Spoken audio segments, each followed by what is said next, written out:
Emil Laudero come back to Como FC dan here we go to UEFA Champions League guys ya. Dan ini akan jadi musim yang terbaik untuk Emil Laudero bersama Como dan di UEFA Champions League.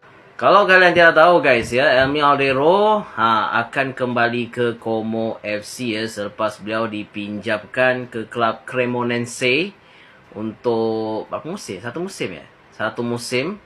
Dan beliau akan kembali ke Como FC dan beliau akan bermain di UEFA Champions League. Tapi tak pasti lagi guys ya, aku dengar mungkin beliau akan dipinjamkan lagi lah.